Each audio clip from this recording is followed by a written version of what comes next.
Peço a Deus que é poderoso e a todas as autoridades que protejam os taxistas que servem a nossa cidade.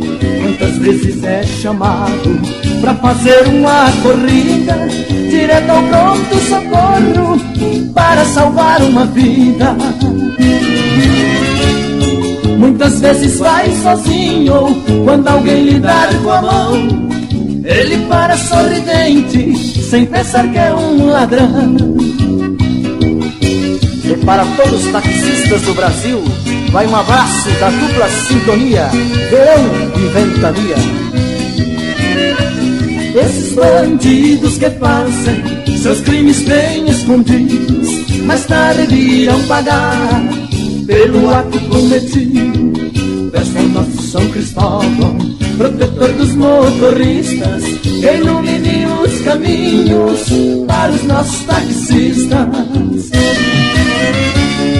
Falando em nome de todos, mensagem de alegria, que Deus é poderoso e nos cuida o dia a dia.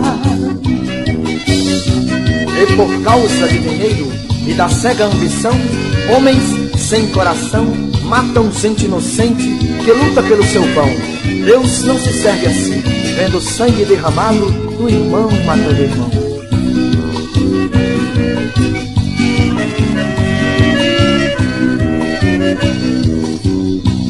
Esses bandidos que fazem seus crimes bem escondidos, mais tarde irão pagar pelo ato cometido.